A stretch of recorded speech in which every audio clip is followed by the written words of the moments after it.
앞뒤좌우로 한번 인사하실까요? 오늘도 예배의 은혜를 받읍시다. 한 번 더 인사하실까요? 오늘도 제 옆에 앉아주셔서 감사합니다. 네. 여러분, 임종의 순간, 사람이 죽는 그 임종의 순간 신앙이 드러난다는 말이 있습니다. 어느 목사님이 자신이 임종 예배를 드리면서 가장 기억에 남는 유언 하나를 말씀해 주신 적이 있어요. 그 유언은 뭐냐면, 하나님 무서운 줄 알고 신앙생활 똑바로 해라, 이런 유언을 돌아가시면서 부모님이 남겼대요. 하나님 무서운 줄 알고 똑바로 신앙생활 해라. 여러분, 왜 이런 유언을 자식들에게 남겼을까요? 이유를 쭉 설명하시더만 자녀들이 하나님을 너무 가볍게 여겼기 때문이다 라고 설명을 해 주시더라고요.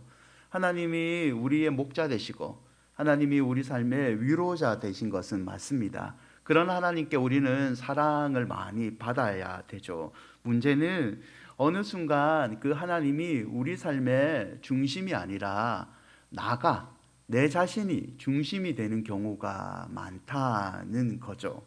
그래서 내가 필요할 때만 하나님께 간구를 합니다. 성경 속의 하나님도 내가 선택해서 믿게 됩니다. 목자 되신 하나님, 구덩이에서 건지시는 하나님, 그 하나님은 내가 믿고, 심판을 멸하시고 거룩하시고, 이런 하나님은 내가 믿지 않는 경우가 생긴다는 겁니다. 그래서 어느 순간 내가 믿는 하나님이 되게 가벼워지는 쉬운 하나님이 되어버리고 있다는 겁니다. 이 부분에 관해서 A.W. 토저는 이런 말을 하는데요. 기독교는 위엄을 잃어버렸다. 이 위엄을 다시 찾기 위해 위엄으로 가득한 거룩한 하나님을 알아야 한다. 토저는 하나님을 우리가 우리 수준으로 낮춰서 끌어내려서 그 하나님을 믿지를 마라. 하나님을 성경 그대로 원래대로 거룩하신 그런 하나님으로 너희들은 믿어야 된다라고 신앙의 후배들에게 권면을 하고 있습니다. 여러분, 사실 토저가 살았던 그 시대는요, 미국에서 가장 교회가 잘 됐다고 얘기하는 부흥의 시대였습니다. 그럼에도 불구하고 토저는 은혜를 경험한 사람들이 하나님을 너무 선택적으로 가볍게 여기고 있는 모습에 하나님을 우리 인생의 주인으로, 때로는 창조주로, 섭리자로 너희들이 똑바로 섬겨라 라고 권면하고 있는 겁니다. 여러분, 우리가 잠깐 읽은 이 베드로서는요, 무섭고 두려운 하나님, 죄를 심판하시고 형벌을 주시는 그런 하나님에 관해서 말을 하고 있습니다. 베드로후서는요, 교회 내에 침투한 거짓 교사들, 그들로 인해서 미혹받은 공동체로 향하여 베드로 사도가 자신의 유언처럼 남긴 편지입니다. 이 베드로후서는 총 3장으로 구성되어 있는데요, 저와 여러분이 읽은 2장은 그때 당시에 교회가 겪고 있는 현지적인 문제를 다뤘고요, 그 문제의 해결점으로 1장을 기록하고, 그리고 문제가 해결되었다는 것으로 베드로서 3장을 기록으로 남겼습니다. 오늘 우리가 읽은 이 2장은요, 구원에 미혹하는 거짓 교사들의 거짓을 너희가 분별해라, 그리고 그 거짓 교사들의 끝은 형벌이다, 것을 말해주고 있습니다. 이들은 예수님을 알고는 있지만 그의 주인 되심을 거부합니다. 그리고 자신의 욕망과 탐욕대로 살아가는 사람들이죠. 한마디로 거짓 교사들은요, 종교 사기꾼입니다. 이런 거짓 선지자들, 교사들은 구약 시대부터 활동을 했는데요, 한 예로 예레미야 5장 31절에 이런 말씀이 있어요. 선지자들은 거짓을 예언하며 제사장들은 자기의 권력으로 다스리며 내 백성은 그것을 좋게 여기니 마지막에는 너희가 어찌 하려느냐.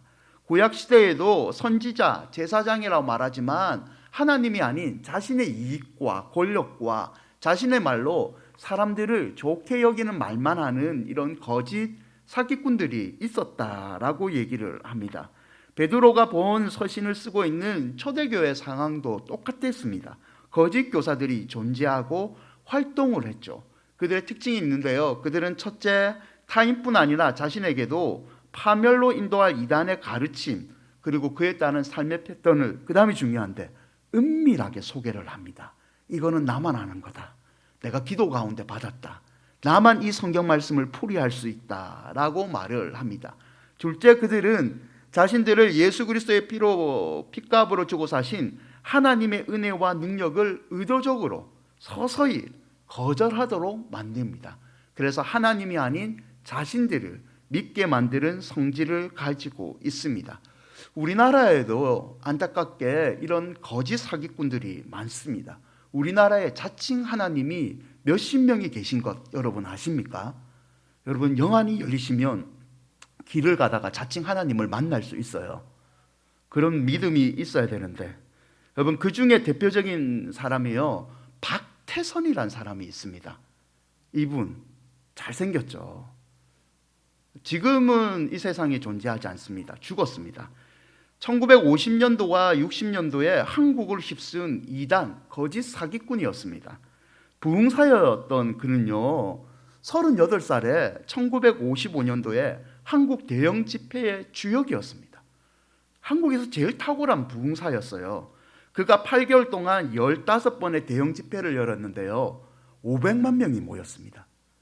이 정도로 탁월한 사람이었는데 어느 순간 거짓 교사들처럼 은밀하게 자기만 성경을 해석할 수 있다, 그리고 하나님 대신 자기를 믿어라 라고 이단에 빠지게 되었던 거죠. 그는 신앙촌이라는 것을 만들었습니다. 그리고 전도관을 만들었고요. 저희 집에도 어렸을 때 있었는데, 모포 아시죠?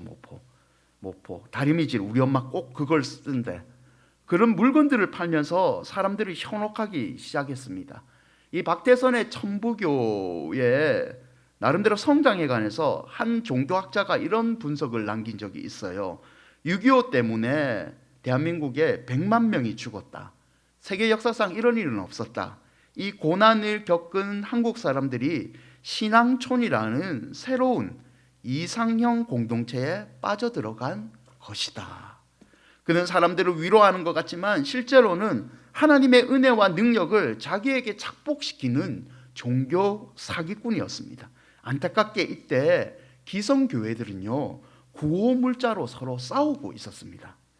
사랑하는 여러분, 종교 사기꾼은요, 지금의 여러분들이 이웃에서 접하는 이단들은요, 크게 두 가지 특징이 있는데요, 그들은 하나님의 말씀을 말하는 것 같지만 결국에는 성적인 문제가 있습니다. 그리고 그들은 돈을 쫓아가고 있습니다. 베드로후서 2장 2절과 3절에 이런 말씀이 있는데요, 여럿이 그들의 호색하는 것, 성적인 문제죠. 호색하는 것을 따르느니 이로 말미암아 진리의 도가 비방을 받을 것이요, 그들이 탐심으로써 지어낸 말을 가지고 너희로 이득을 삼으니 그들의 심판은 애적부터 지체하지 아니하며 그들의 멸망은 잠들지 아니하리리라. 이단에 빠지면 자기의 영혼이 사는 것 같지만 종국적으로는 몸도 재물도 영혼도 다 빼앗기는 거죠. 그럴 수밖에 없습니다. 왜냐하면 이들은 하나님의 자리를 빼앗는 사기꾼들이기 때문입니다. 여러분, 기회가 되면 우리 교회도 성령 집회나 아니면 주일 때 이 이단에 관해서 한번 특강을 한번 가져보려고 해요. 어쨌든 이 하나님을 속인 거짓 선지자 선생들은요, 결국 형벌을 당하게 됩니다. 그들이 말하는 영생을 주는 것이 아니라 결국 그들은 형벌을 당하게 되는데요, 베드로후서 2장 4절인데요 하나님이 범죄한 천사들을 용서하지 아니하시고 지옥에 던져 어두운 구덩이에 두어 심판 때까지 지키게 하셨으며, 하나님은 자신의 말을 거역한, 자신을 속이는 천사들도 구덩이에 던져 넣어서 심판을 받게 한다라고 말씀하십니다. 하물며 하나님의 자리를 빼앗는 종교 사기꾼은 어떻게 되겠습니까? 여러분, 목사가 오늘 주일날 조금 무거운 얘기를 하고 있죠. 코로나 시대에 소망의 얘기를 해야 되는데 조금 무거운 얘기를 하고 있죠. 그러나 여러분, 안타깝게도 이 무거운 얘기가 우리가 살아가고 있는 현실입니다. 우리가 살아가고 있는, 우리가 신앙을 지키는 이 현실은요, 오늘 본문 속에서 언급하고 있는 노아와 롯이 살았던 시대보다 악하면 악했지 선해지지는 않습니다. 지금은요, 박태선이라고 불리는 종교 사기꾼보다 더 악랄하게, 더 우리의 영혼을 갉아먹는 이단들이 우리를 유혹하고 있는 겁니다. 그래서 어떤 목사님이 기억한 것처럼 우리가 하나님을 제대로 알지 못하고 똑바로 신앙생활을 하지 않으면 우리도 그들에게 몸도 마음도 영혼도 다 빼앗길 수 있는 무서운 시대라는 거죠. 그렇다면 성도가 이 무서운 악한 시대에 이기는 법은 무엇일까요? 오늘은 그것을 살펴보고자 하는데요. 첫째는 성도가 악한 세상을 이기는 법은 은혜입니다. 악한 천사들이 받을 형벌에 관해서 베드로가 말한 다음에 그는 또 다른 반대 방향으로 이제 이야기를 전개하는데요. 그것은 악한 시대이지만, 다 형벌을 받는 무서운 시대이지만 하나님이 은혜로 구원하여 낸 두 사람에 관해서 얘기를 하고 있습니다. 그 사람은 홍수 심판에서 구원받은 노아, 그리고 소돔 땅에서 구원받은 롯의 이야기입니다. 베드로 후서 2장 5절인데요. 우리 함께 읽을까요? 옛 세상을 용서하지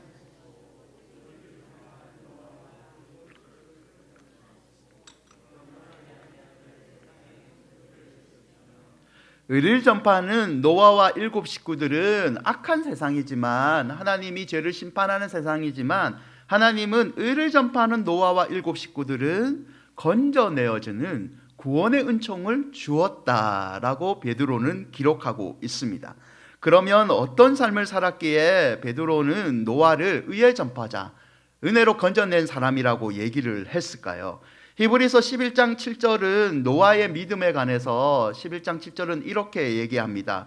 믿음으로 노아는 아직 보이지 않는 일에 경고하심을 받아 경외함으로 방주를 준비하여 그 집을 구원하였으니 이로 말미암아 세상을 정죄하고 믿음을 따르는 의의 상속자가 되었느니라. 11장 7절에서 우리는 보이지 않는 일이라는 말에 주목을 해야 됩니다. 믿음으로 노아는 아직 보이지 않는 일에 라는 표현이 있습니다. 노아에게 주신 하나님의 명령은 우리가 아는 것처럼 간단합니다. 사람들이 죄를 지어서 내가 홍수로 심판하겠다, 너는 방주를 준비해라, 방주에 타면 구원을 받는다는 거죠. 근데 여러분, 하나님의 말씀이 간단한데 이 말씀이 보이지 않는 일이었습니다. 당시 사람들에게 홍수, 방주라는 개념이 없었습니다. 왜냐하면 그 땅에 홍수가 난 적이 한 번도 없기 때문입니다. 홍수가 난 적이 없기 때문에 방주를 지어본 적이 없습니다. 이해를 못하죠. 오지 않는 홍수와 한 번도 없었던 방주를 만드는 것 힘든 겁니다. 그런데 성경은 이 보이지 않는 일에 노아가 믿음을 지켰다라고 표현을 합니다. 더구나 이 방주를요 1년 2년 짓는 것이 아니고 120년 동안 지었습니다. 120년 동안 오지도 않은 홍수, 오지도 않은 심판, 보지도 못한 방주를 노아가 믿음으로 지켰다는 겁니다. 지나가는 사람들이 묻겠죠. 너 뭐 하는 거야? 그러면 노아가 얘기하겠죠. 하나님이 홍수를 주시고 세상을 멸망시키신대. 그래서 나는 방주를 짓고 이 방주 안에 들어가는 사람만 살아남는데, 그런데 홍수가 뭐야? 방주가 뭐야? 사람들 반응은 이렇습니다. 처음에 봤을 때 궁금해하죠. 그러다가 웃죠. 그러다가 수근거립니다. 미쳤다. 그러다가 어떻게 합니까? 아무 말도 안 하다가 지나가면서 그냥 손가락만 이렇게 돌립니다. 미쳤다고 말하는 거죠. 여러분, 사람들이 미쳤다고 말하는 이 보이지 않는 일에 성경은 노아가 하나님 말씀이기에 믿음으로 순종했다라고 기록하고 있습니다. 사랑하는 여러분, 서두에 얘기했던 거짓 교사들은요 사욕을 채우기 위해서 없는 말을 꾸며냅니다. 그들은 미혹받은 자들에게 철저하게 물질적인 이득을 취하고 자기가 하나님이 됩니다. 그러나 노아는 그들과 달리 보이지 않는 일이지만 하나님이 말씀하셨기에 그는 믿음으로 순종했습니다. 하나님 대신에 자기가 하나님 되려는 교만을 가진 거짓 선지자들과 대비하여 노아는 하나님을 철저히 인생의 주인으로 섬기는 이 순종의 믿음을 가졌던 겁니다. 이 믿음이 노아와 가족들을 구원했다는 거죠. 여러분, 그렇다면 노아가 진짜 노아 자신이 믿음이 너무 좋아서 이런 보이지 않는 것을 믿었을까요? 아닙니다. 노아에게도 이런 보이지 않는 것을 믿는 믿음의 비결이 있었는데요. 창세기 6장 8절이 노아의 그 믿음의 비결을 이야기하고 있습니다.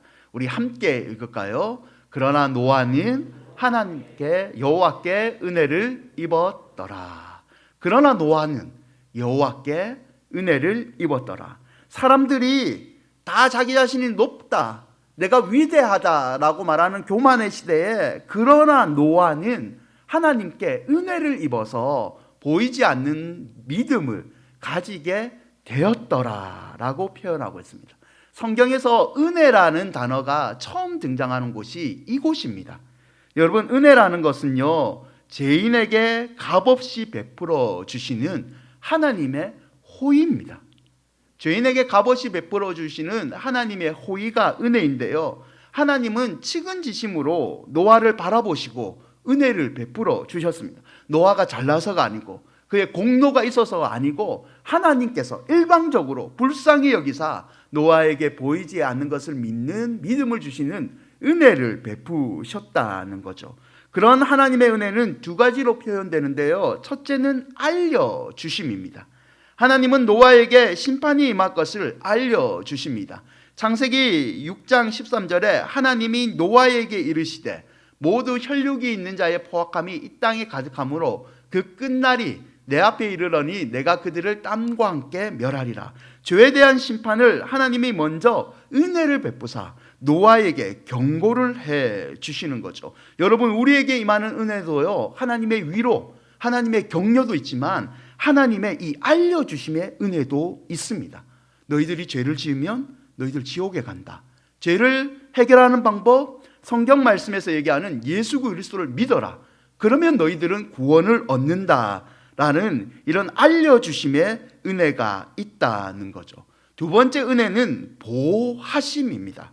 그래서 심판날 노아를 하나님은 보호하시기 위해 그의 보호하는 방법을 구체적으로 주셨는데요, 그게 바로 방주죠. 방주.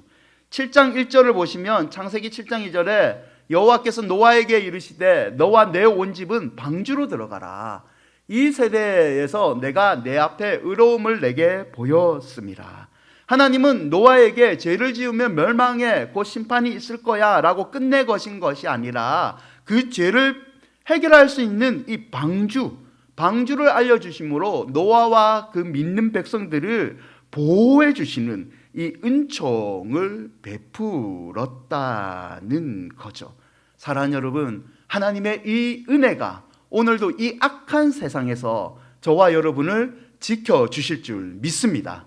하나님께서 우리의 죄악을 알려주십니다. 하나님께서 너는 죄인의 길에 가지 말라고 우리에게 미리 알려주십니다. 하나님께서 죄를 지었다면 우리를 그리스도 예수 안에서 믿는 믿음으로 보호해 주십니다. 그 은혜를 오늘도 더 사모하시고 그 은혜 덕분에 한 주간도 승리하시는 저와 여러분이 되시기를 바랍니다. 여러분, 롯이라는 인물을 다음으로 조금 더 살펴보겠습니다. 롯은 삼촌 아브람과 땅을 가지고 싸우는 사람이었습니다. 오른쪽 왼편 누가 가냐 하다가 이 롯이 아브람의 양보로 가장 비옥한 땅인 소돔을 차지합니다.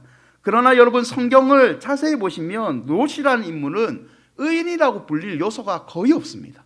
이 사람은요, 삼촌을 제끼고 비옥한 땅을 자신이 차지한 욕심 많은 사람입니다. 그러나 성경은 이 롯을 의인이라고 표현을 합니다. 천사가 롯의 집에 찾아옵니다. 불량배들이요, 동성애인데요, 불량배들이 그 천사들을 내어달라고 얘기를 합니다. 자기들이 쾌락을 취하겠다 얘기합니다. 롯이 거절을 하죠. 대신 자기 딸을 쾌락의 도구로 내어줍니다. 그런데 성경은 뭐라고 하냐면 이런 롯의 행동을 의인이라고 얘기합니다. 더 큰 의문은 그의 아내인데요. 롯의 가족이 하나님의 은혜로 천사들의 도움을 받고 소돔 땅에서 탈출합니다. 그때 소돔 기둥이 되는 사람이 있는데요. 그 사람은 롯의 아내입니다. 롯의 아내가 소금 기둥이 된 이유는 소돔이 너무 좋아서였기 때문입니다. 롯은 한 집안의 가장이지만 아내가 세속의 삶을 너무 좋아하는 것을 단호하게 말씀으로 끊어내지 못하는 그런 사람이었습니다. 그럼에도 불구하고 성경은 이 롯을 의인이라고 표현합니다.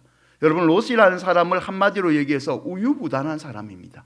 그는 하나님의 말씀도 알고 하나님을 알지만 가족들에게 단호하게 말씀을 가르치는 그런 사람은 아니었습니다. 그냥 우유부단한, 말씀이 아닌 환경의 지배를 받는 그런 사람이었습니다. 그럼에도 불구하고 성경은 롯을 표현할 때 의인이라고 표현합니다. 왜일까요? 베드로서 2장 7절과 8절에 그 비결이 있는데요. 무법한 자들의 음란한 행실로 말미암아 고통당하는 의로운 롯을 건지셨으니 이는 이 의인이 그들 중에 거하여 날마다 저 불법한 행실을 보고 들음으로 그 의로운 심령이 상함이라.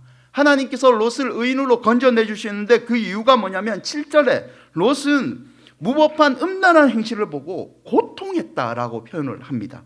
불법한 행실을 들음으로 그는 날마다 괴로워는 했다라고 표현합니다.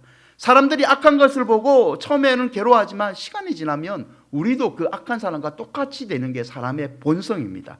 그러나 롯은 소돔에 살면서 자기가 그렇게 하지마, 하나님이 심판하셔라고 적극적으로 하나님의 복음을 전하지는 않았지만 죄 짓는 사람들로 인해서 괴로워는 했다는 겁니다. 세상을 보면서 변화시킬 힘은 없었지만 저렇게 살면 성도로서 안 되는데 라고 가슴을 치면서 성도로서 저렇게 살면 안 되는데 라고 괴로워는 했다는 겁니다.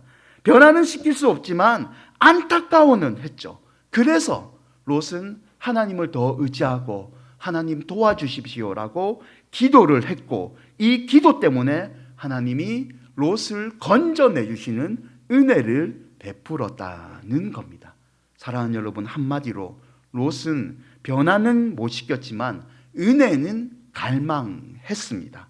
성경은 이런 모습을 보고 롯을 의인이라고 칭했던 겁니다. 여러분, 어떤가요? 믿음으로 적극적으로 이 세상을 이겨낼 자신이 없습니까? 변화시킬 자신이 없습니까? 그러면 죄를 보고 우리 괴로워는 해야죠.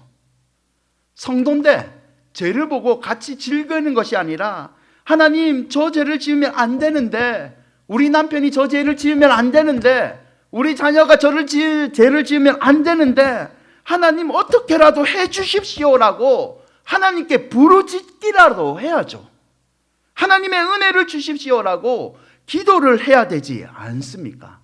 여러분, 롯의 이 간절한 부르짖음, 하나님께 갈구하고 괴로워하는 모습이 은혜를 체험하는 비결이었다는 거죠. 사랑하는 여러분, 롯처럼 저 많은 세상을 살아가면서 성도답게 괴로워하십시오. 저 많은 세상을 살아가면서 우리 자녀들이, 우리가 아는 사람들이 죄에 빠져 살고 있다면 하나님 저들을 살려달라고 하나님 앞에 부르짖는 기도는 하시기를 바랍니다. 그리할 때 롯을 소돔에서 건져내 주신 하나님의 은혜가 저와 여러분과 여러분의 가정에 임할 줄 믿습니다. 사랑하는 여러분, 은혜, 이 하나님의 은혜가 악한 세상을 이기게 만드는 유일한 방법이라는 것을 잊지 마시기를 바랍니다. 오늘도 예배 때 주시는 이 은혜가 한 주간 여러분과 여러분의 가정을 보호해 주시기를 축원드립니다. 성도가 악한 세상을 이기는 법, 첫 번째는 은혜이고요, 두 번째는 전파입니다. 참된 믿음은요, 여러분, 행동으로 보여집니다. 노아는 믿었습니다. 그리고 그 믿음의 증거로 행동을 옮겼는데요, 그 행동이 노아가 방주를 지었다는 겁니다. 노아는 하나님이 하신 말씀을 믿으며 그대로 실천을 합니다. 마태복음 24장 37절과 39절은 노아의 때를 이렇게 표현합니다. 노아의 때와 같이 인자의 임함도 그러하니라. 홍수 전에 노아가 방주에 들어가던 날까지 사람들이 먹고 마시고 장가들고 시집가고 있었으며 홍수가 나서 그들을 다 멸하기까지 깨닫지 못하였으니 인자의 임함도 이와 같으니라. 노아의 때, 그리고 노아의 때와 같은 우리 때 사람들이 먹고 마시고 장가들고 시집가는 것, 이러는 걸로 사람들은 즐겼다라고 표현합니다. 여러분 생각해 보면 먹고 마시고 장가가고 시집가는 것, 이게 무슨 문제입니까?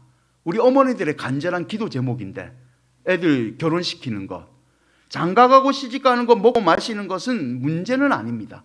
노아도 장가가고 시집가듯이 결혼을 했고 아들을 낳았습니다. 문제는 우선순위에 있었다는 겁니다. 먹고 마시고 장가들고 시집가는 게 문제는 아니지만 우선순위가 하나님이 아니고 그것이 먼저였다면 문제였다는 거죠. 지금의 시대도 똑같습니다. 우리가 일상의 삶을 사는 것 전혀 문제가 되지 않습니다. 일상의 삶을 창조의 은혜를 주신 하나님의 은총으로 여러분 다 누리십시오. 즐겁게 누리십시오. 먹고 마시는 것, 여러분 등산을 가셔도 되고, 여러분 낚시를 하셔도 되고, 여러분 취미생활을 즐기십시오. 문제는 그 취미생활이 우리 삶의 우선순위가 되면 문제가 일어난다는 겁니다. 노아의 우선순위는 하나님의 말씀이었습니다.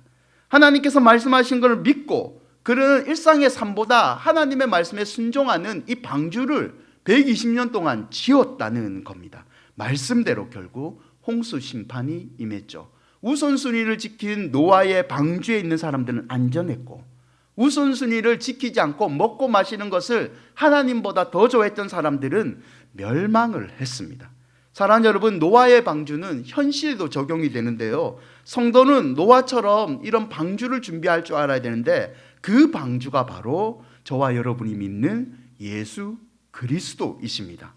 베드로후서 2장 5절에 보면 옛 세상을 용서하지 아니하고 오직 의를 전파하는 노아와 그 7 식구를 보존하셨다고 하나님은 설명을 합니다. 노아는 하나님의 은혜인 방주에 들어오면 다 살라고 사람들에게 얘기했지만 사람들은 그 말만 믿고 방주에 들어가면 구원을 얻을 수 있었지만 사람들은 거절했습니다. 오직 그 복음을 믿은 노아와 7 식구만 은혜를 입었습니다. 동일하게 이 시대에도 먹고 마시고 똑같이 행동하고 있지만 그리스도 안에 있으면 누구든지 구원을 받는다. 이 복음을 믿는 사람만이 멸망당하지 않고 영생을 누릴 수 있는 은혜를 얻을 수 있다는 겁니다. 요한계시록 3장 20절 말씀인데요, 요한계시록 3장 20절 우리가 함께 읽을까요? 볼지어다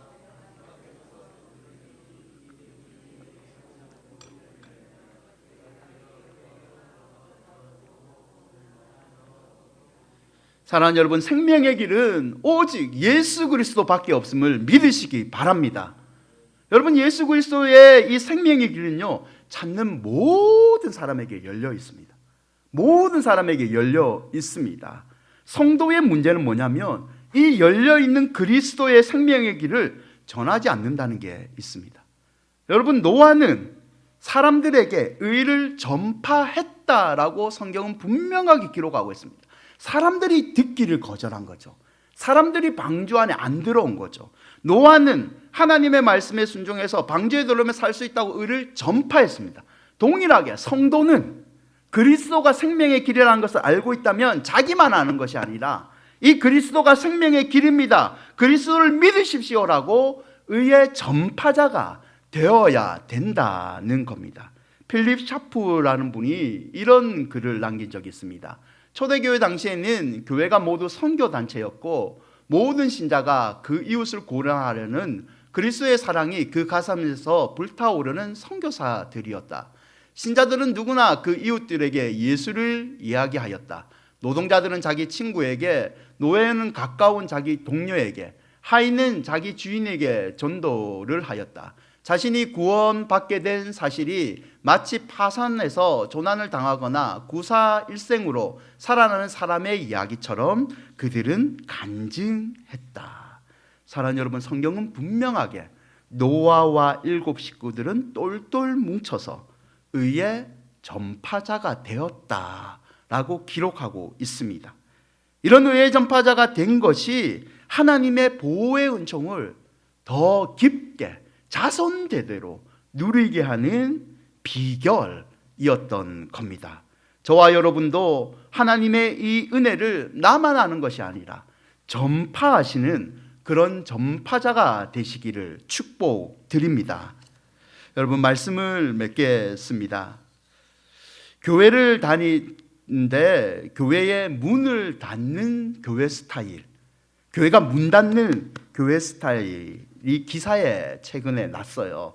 이렇게 하는 교회는 교회가 문을 닫을 수밖에 없다라고 하는 기사였습니다.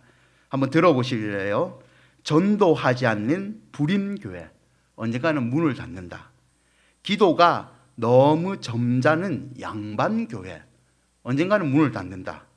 천천히 늘어지는 찬송만 고집하는 교회, 그런 교회는 문을 닫는다. 안 된다, 안 된다 핑계만 대는 교회, 의욕이 바다난 교회, 교인들의 표정이 밝지 않는 교회는 언젠가는 문을 닫는다.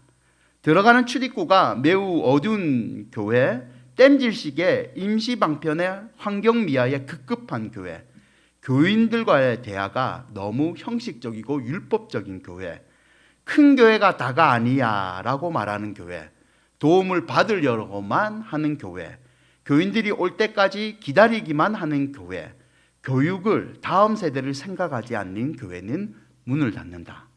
다음은 제가 주의해야 되는데요, 목사가 예의 없는 교회는 문을 닫는다.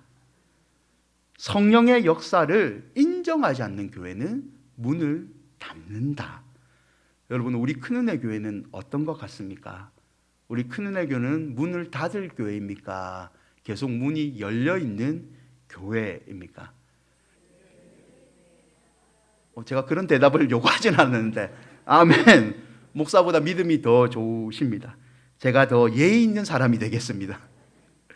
여러분, 제가 몇 주 전에 노회를 참석했어요. 노회를 가니까 제가 모르는 장로님들이 저한테 와서 인사를 하시더라고요. 그러더만 평소에는 묻지도 않은데 저희 항 장로님 안부를 자꾸 물어보더라고요. 그러더만 인사를 하고 안부를 다 얘기하니까 그 다음에 본론을 꺼내시더라고요. 교회에서 원래 노예 미자립 교회들, 힘들어하는 교회들 도와주는 그런 지원금이 있거든요. 큰은혜 교회가 자립위원회 돈을 아직 내지 않았다고. 그래서 저를 찾으시고 우리 장로님을 찾으셨더라고요. 재밌더라고요, 그냥. 그러고 나서 한 이틀이 지났는데 제가 섬겼던 한성교회에 저랑 조금 친하게 지내셨던 장로님이 전화가 오셨어요. 목사님 어떻게 지내십니까? 장로님 힘드시죠? 코로나 시대 때 이제 수출을 하시는 분이기 때문에 공장이 너무 힘드시죠? 라고 얘기를 했습니다. 그리고 방금 여러분한테 들려드렸던 그 노회에서 있었던 우리 장로님들이 저를 찾았던 얘기, 그 얘기를 딱 했습니다. 그러니까 그 한성교회 장로님이 저한테 이런 말을 하는 거예요. 목사님, 이 코로나 시대 때 도움을 받는 교회가 아니고 도와주는 교회가 되는 게 얼마나 복됩니까? 제가 한 방 먹었습니다. 목사인데 장로님한테 한 방 먹었습니다. 맞다. 코로나 시대 때 우리가 도와주는 교회가 되는 게 하나님께 얼마나 큰 복인가. 우리가 남을 도와주면 하나님 우리를 더 도와줄 수 있도록 복을 주시지 않겠는가. 여러분, 아멘. 저희 큰은혜 교회는 이런 은혜를 전파하는 교회가 되기를 바랍니다. 여러분, 작년 가을부터 저희는 여러분들이 귀한 비전 헌금을 작정해 주셨어요. 이 헌금을 가지고 제가 계산해 보니까 저번 가을 이번 봄에 한 450만 원 정도의 돈으로 아이들에게 장학금을 지급을 했습니다. 연말이 되면 한 700만 원 정도 누게 해서 우리 다음 세대 아이들에게 저희는 장학금을 지급합니다. 우리는 선교헌금을 작정하셨잖아요. 그 선교헌금을 통해서 예배 선교사인 정신호 목사님과 이커버 선교단체, 그리고 6월 달에는 선교사 한 가정을 또 도와주려고 합니다. 그리고 여러분, 이제 전도도 복음을 들었다면 전하는 이 전도 사역을 다시 시작하려고 합니다. 그래서 주차장 입구에 방이 하나 있는데요. 그 방을 지금 행복 전도대 방으로 만들려고 꾸미고 있습니다. 전도지를 제작을 했고요. 코로나 시대 어떻게 전도하느냐 걱정하지 마십시오. 비접촉 전도, 집에 가서 꼽기, 전도지, 소개지, 물티슈 꼽는 그런 전도부터 우리는 시작할 겁니다. 이렇게 하는 이유는요, 여러분 다음에 글이 있는데 이거를 한번 같이 읽어 보실까요? 자기가 한번 같이 읽어 보실게요. 자기가 가지려고 하면 하나님으로부터 잊히는 존재가 된다. 그러나 이웃들에게 베풀면 그는 하나님으로부터 용서를 받고 덤으로 더 큰 복을 받는다. 아멘. 노아가 은혜를 받았고 전파를 한 것처럼 여러분 하나님께 은혜를 받았으면 이 은혜를 전하는 사람이 되어야 됩니다. 그때 덤으로 더 큰 복이 저와 여러분에게 임할 줄 믿습니다. 하나님으로부터 받은 복을 자기 자신에게 머물게 하면 그 복은요 언젠가는 화가 됩니다. 물질의 복을 받았잖아요. 그거 베풀지 않으면 언젠가는 그 물질 때문에 자녀들이 싸움을 하게 됩니다. 여러분 그러나 하나님으로부터 받은 복을 다른 사람에게 흘려보내면요 그 복은 더 큰 복이 되는 겁니다. 그러므로 교회는 은혜를 흘러보내야 됩니다. 은혜를 받기만 하면 내보내지 않으면 썩게 되잖아요. 그러나 은혜를 다른 사람들에게 흘러보내면 은혜는 계속해서 나에게도 흐르게 되는 거죠. 한번 따라해 보실래요? 복 받는 사람이 아닌 복 있는 사람이 됩시다. 복 받는 사람이 아닌 복 있는 사람이 되시기를 바랍니다. 여러분 복 받는 사람, 복만 받는, 하나님 주십시오 주십시오 복만 받는 사람으로 만족하지 마시고 내게 받은 복을 계속해서 다른 사람에게 흘러보내는 그런 복 있는 사람이 되십시오. 내가 딴 사람에게 흘러보내면요 하나님이 내 소갈되는 이 복은 알아서 채워주십니다. 사랑하는 여러분, 인생 길지 않습니다. 하나님 앞에서 어떤 삶을 선택하시겠습니까? 믿음으로 사는 삶을 선택하십시오. 노아처럼 하나님의 은혜로 사시고 은혜를 흐르게 하는 그런 복 있는 사람이 되시기를 주님의 이름으로 축원드립니다.